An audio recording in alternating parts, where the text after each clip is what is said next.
Good morning and welcome to Morning Movie News, where for the first story of the day, I want to double back a little bit to late last week and discuss the news story that Chris Hemsworth is being joined in the new Men in Black movie by his Thor Ragnarok co-star Tessa Thompson. And the reason I want to discuss this is when the news first broke, I tweeted that if I were Kevin Feige, I would not be happy. And many of you genuinely disagreed with me that that would be the case. You know, he doesn't own them. He should be happy for their success. Who doesn't want more Hemsworth and Thompson, etc., etc. So I wanted to clarify the reality of the situation from all different perspectives here, because I think this is a bad deal for everyone involved. And I'm actually shocked that more people haven't realized this and it's actually come to pass. Maybe it will fall apart. Maybe someone will come to their senses and realize that everyone is going to go down a notch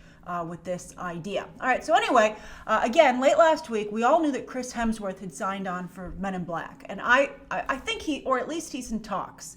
And I think he's a great choice, or at least this was a great opportunity for him. And now I'm not so sure. But, you know, he's a great comedian. Who knows if he's going to ever be Thor again, right? He doesn't know. And so, you know, he needed a new franchise. And he got one in the nick of time, right? He did a great job comedically in Thor Ragnarok. I feel also in Ghostbusters, but that movie did not turn out so well overall.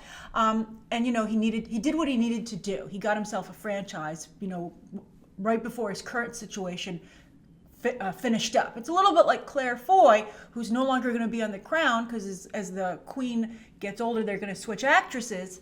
And she got the new, you know, the Elizabeth Salander role, you know, the girl in the Spider's Web movie. So, you know, it's really important that right before your current opportunity ends, again, you get that new opportunity. And Chris Hemsworth, I felt, had done that. And then they said when he was cast, they were looking for a black female partner to co-star with him. And a lot of names went around, and actually nobody mentioned Tessa Thompson, even though she was his Thor Ragnarok co-star. I was rooting for Janelle Monáe because Chris Hemsworth is so zany. I thought that she would be a very good, you know, straight person to his comedic person. You know, whenever there's a comedic duo, someone's supposed to be the zany one and someone's supposed to be the straight man. And I thought she would do a great job there while still holding her own. But anyway, Sony went for Tessa Thompson, and when this news broke, Twitter was aflutter with, it's a Thor Ragnarok reunion, and everyone thought this was great, except I think for me, as I tweeted, and also Kevin Feige. So let me explain why this is bad, and I'm going to explain why it's bad for everyone. All right, so for Marvel, you're going to have basically Thor and Valkyrie comedically fighting aliens again. Because, you know, they were on an alien planet in Thor Ragnarok. And it's going to be the exact same situation. They're just going to be both wearing suits this time, right? I mean, it would be like if Chris Evans and Robert Downey Jr., because some of you said, well, what about Jeremy Renner and Elizabeth Olsen in Wind River? Well, that couldn't be further from the storyline and their characters in the MCU, right? But here, like, imagine if Chris Evans and Robert Downey Jr. said, let's make a movie where we are fighting over something really seriously. You'd be like, that's just like a low-key version of Civil War. You know, I think it detracts and dilutes the strength of the original in the MCU. And also, neither has a ton of range, particularly Chris Hemsworth. He's good. You know, Chris Hemsworth, I think, is very funny. I think he has good comedic timing. I don't think he's a particularly good improviser. You know, it's a little bit like Jared Leto as the Joker. I think very talented, very well cast, but you have to give them material. And so I think that he's probably going to be making very similar jokes, because you think about his character in Ghostbusters, also very similar to the character, you know, to what he's turned Thor into. So while he's funny, he can only do one thing. And I think he's going to seem even more like Thor when you have Valkyrie standing next to him. And I think this makes Thor Ragnarok, which already exists, and any future Thor movies a lot less special, right? It just, you know, because they're not as unique. Now, are they going to make any more Thor movies? Chris Hemsworth has said his contract is up. And if I were Kevin Feige, I'd be like, that was a tough decision for me, Chris. Thanks for helping me decide not to do it. Now, Thor is a very popular character. So I probably, even if I were annoyed as Kevin Feige, I'm not going to, you know, lose that just because I'm angry. But when it comes to Tessa Thompson, you know, she has said, oh, I was working really hard to talk Kevin Feige into making an all-female MCU movie, and maybe she did make some progress there.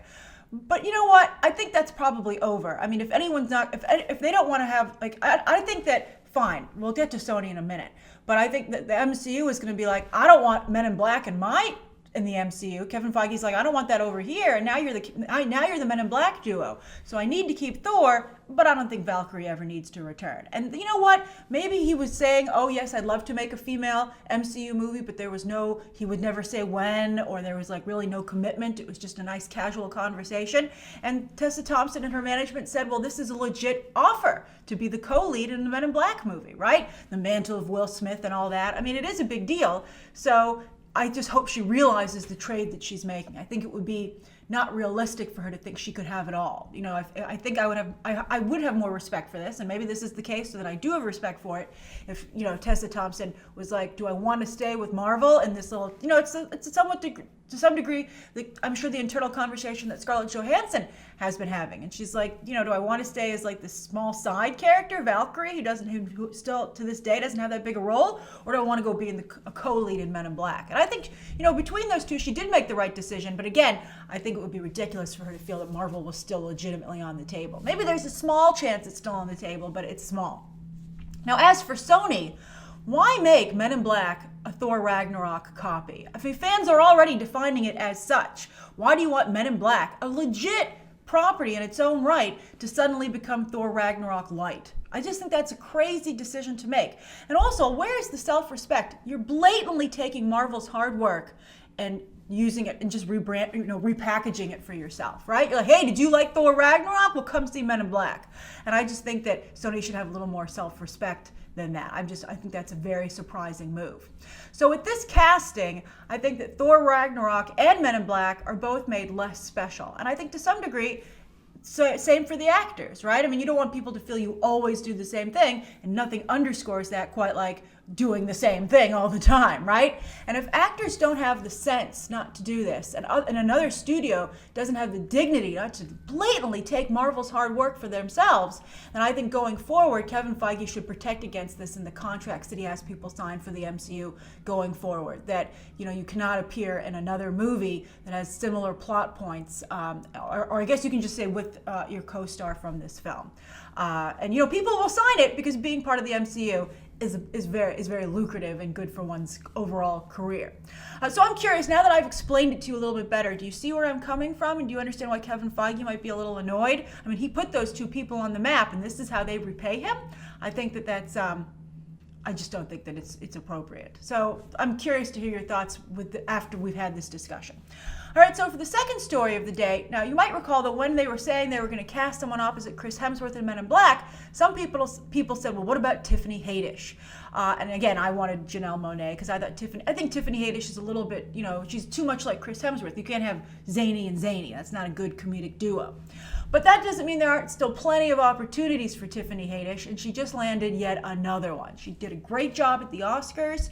She's going to host the MTV Movie and TV Awards this year, and now she's going to voice one of the lead characters in the Lego Movie 2, opposite Chris Pratt, Elizabeth Banks, and Will Arnett's Batman. That is a great group for her to be a part of. That's going to help raise her brand right there. That's fantastic.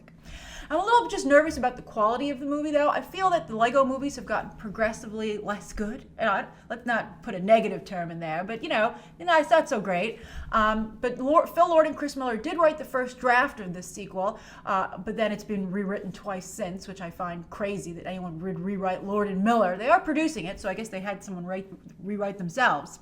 And then the director is going to be from Trolls, Mike Mitchell. Trolls did pretty well. It has a zany, out there quality, just like Lego does. But I think that, Lego to me seems a little bit more, I don't know, it seems like it's in a little bit of a different space. I don't really know if Trolls will translate to Lego. We shall see. I love the first Lego movie so much that I'm willing to give it the benefit of the doubt. And I also think that Haddish getting into voiceover work is a brilliant fit for her. She's so expressive, she has such a distinct voice, and she does so much with her voice that I think it could be a great side career for her. She could, I think, get a lot of work doing this. So I think it's very exciting. And now also, just as I was getting ready to record this morning movie news episode, I saw that Tiffany Haddish was trending, and I was like, oh, will this factor in maybe to the story today? And I saw that she was trending because she gave an interview with GQ where she was talking about Beyonce. And some Beyonce fans are legion and extremely loyal and aggressive. And some Beyonce fans felt that maybe Tiffany Haddish was speaking out of turn. And, this was private information that she was, telling GQ to make herself look better, right? I think there's some argument to be had there. Although some other people, I was reading the tweets, and some people said Beyonce is very aware of what everyone does, and I'm sure that she got Tiffany Haddish got her blessing before she did this. But anyway, a Tiffany Haddish Beyonce relationship reminds me a little bit about what happened with Jennifer Lawrence and Amy Schumer, right? Jennifer Lawrence and Beyonce kind of being a little bit similar, and then you have these brasher comedians who maybe soften their image a little bit by being friends with these women. Amy Schumer and Tiffany Haddish being in the same space. I don't know. We're going to talk about Amy Schumer in the viewer question. I don't know if that's a parallel Tiffany Haddish wants anyone to draw. And it didn't work out so well for either Jennifer Lawrence or Amy Schumer ultimately. And you'll notice they aren't seen together too much in public anymore. Although I do believe that Jennifer Lawrence was photographed at Amy Schumer's recent wedding. But it's not quite as public a friendship as it once was.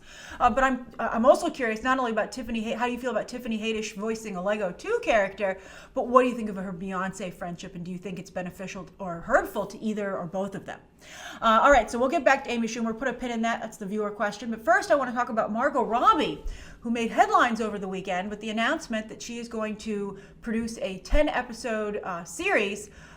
It's going to take classic Shakespeare stories and not only put them in a modern-day setting, but tell them from the female perspective. It's got a lot of ink over the weekend, and I think it's all part of Margot Robbie's so far so good plan to aggressively rebrand herself. Instead of being like this cheesecake actress, I think she was going like the Michelle Pfeiffer, Marilyn Monroe route there for a while, which is a very nice route, and she was doing quite well there. But that's Margot Robbie. Maybe she feels there's not enough longevity in it, and I think she really wants to be taken seriously as an actress. And so far so good, because she got herself an Oscar nomination for I, Tonya. I think even though I felt she was poorly cast in that movie, I did think she did a good job in the role. I think she is a good actress, and I think she's turning out to be a very shrewd producer. Now, what's interesting about this, there's a couple of things actually, but one is that she will not star. She'll probably do one episode to give it, that name recognition factor, to help it in that way, because she still is Harley Quinn and is very popular with fans. But still, there will be 9 episodes that will not feature her. And I think that's a very important step in the producer process, becoming a legitimate producer, that you just don't produce work for yourself. And this puts her in the league with Brad Pitt and Leonardo DiCaprio, two very famous and prolific producers who, do work that they're not in. And you don't see a lot of actresses doing that, actually. So that's also very exciting for rebranding herself. Now, this is going to be done in a partnership with ABC International. That's the international arm of ABC Studios, the network that Disney owns. And I think because it's going to come out of Australia, so that's why it's ABC International. But I think it's fascinating to see Margot Robbie come full circle in some ways, because the show that introduced her to American audiences was Pan Am, and that aired on ABC. It was actually a pretty good show. I don't think Christina Ricci got enough credit for the great work she did there. But anyway, I think this will be pretty good as long as every woman isn't victimized when you tell it from the female perspective. Like Lady Macbeth is a villain and should be, that should be a delicious role for somebody. Not like, oh, poor Lady Macbeth, you didn't understand what it was like for her. I think that could get real barfy real fast. I think casting will be key, although I think Margot Robbie is, again, a very shrewd producer, and she'll be able to, she can get like Allison Janney, her she got her an Oscar. She's like, you owe me for I, Tonya, come be in my miniseries. But I think people will get in on this, and I think also what will be important is if it's any good. I don't know how I feel about so much of being told from the female perspective. That's a little too political to me. We'll get to that in just a moment. But I will say that I think just telling Shakespearean stories from in a modern day setting, I think would have been enough, right? Like it's almost like doing like Black Mirror, but it's modern Shakespeare, produced by Margot Robbie. And I think everybody would have been into that. I think the Me Too twist, though, hashtag Me Too, again, it highlights that Robbie, while I'm sure she has some legit interest in this, but the real goal here isn't to produce some great television, but it's again to rebrand Margot Robbie, to put her in that conversation, to show that she's doing stuff for women, et cetera, et cetera. So I hope it turns out well, but you could have really strong female roles and strong male roles. I don't know. I'm curious to how some male fans might feel about this. I think you have to be careful not to get too entrenched in the political things. Margot Robbie, I imagine her fan base is largely male, particularly coming off of, Harley Quinn and the DCEU. I think that she, Wolf of Wall Street, I think she should be careful not to potentially alienate that fan base in an effort to build a new one, right? You can have everything, just be very careful, be very careful. I wish she'd produce a smart Harley Quinn picture, but we do know that she's apparently trying very hard, and I'm sure it's a mess over there, suits-wise. All right, so those are the 3 stories of the day. I'm very curious to hear your thoughts about all of that. And then I have a really fascinating viewer question that was tweeted to me over the weekend. And this is from Caesar, frequent BTT viewer and tweeter. I talk a lot with Caesar on Twitter. And so Caesar says, at Grace Randolph, Chris Evans is just as prolifically political as Amy Schumer. And they also come from they're both very liberal.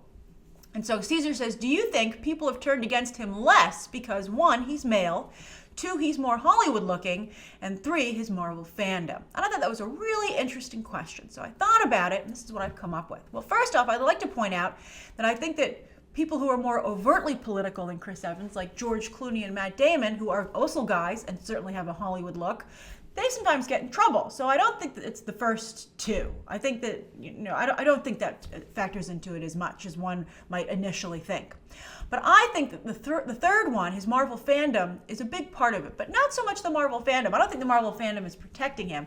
I think that it's the character of Captain America itself that protects him a little bit, and also that Evans, I think, is careful. So let's start with Captain America. So I think Chris Evans is playing a very popular character, and I think he benefits from the fact that Cap has been turned into a somewhat liberal character within the movies. So Chris Evans' statement don't contradict what Captain America is like. In fact, they make it seem like Chris Evans is more like Captain America in real life. So I think that's helpful to him.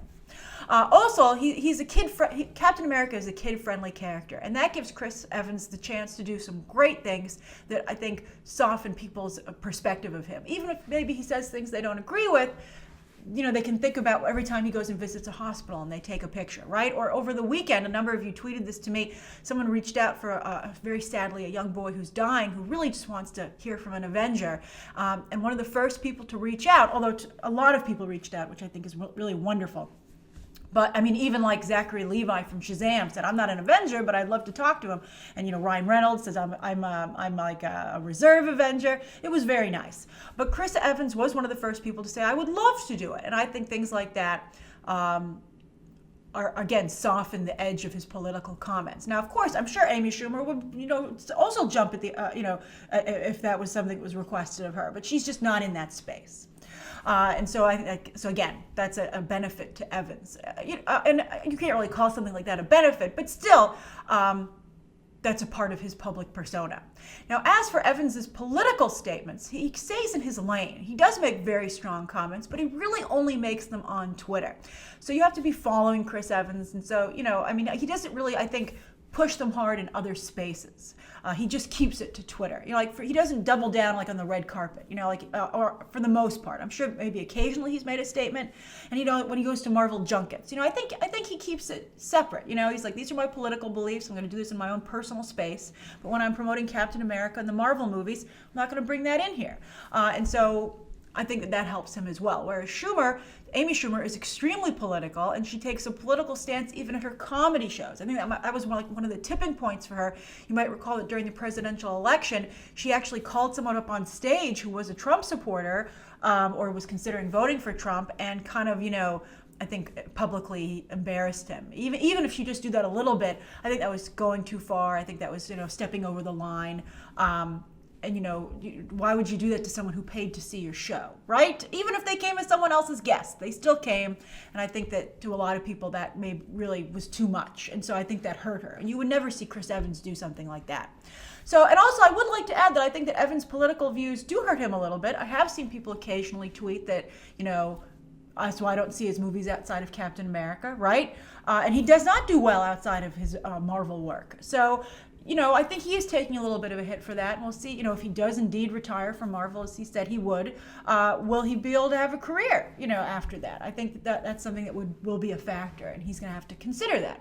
I just think that's the situation. And so I think it's a very interesting question, and I'd be curious to hear your own thoughts about it down below, not just why you think there is a difference, but how you personally feel about it, and if you do feel differently about the two, even though they do have very similar political beliefs and are both very vocal. All right, so thank you for your question, Caesar. Thank you, everybody, for tuning in today. Please write down below, I think, today's top 3 stories, Caesar's viewer question, anything you'd like to see covered tomorrow, and of course, any questions that you might have. Thanks for watching.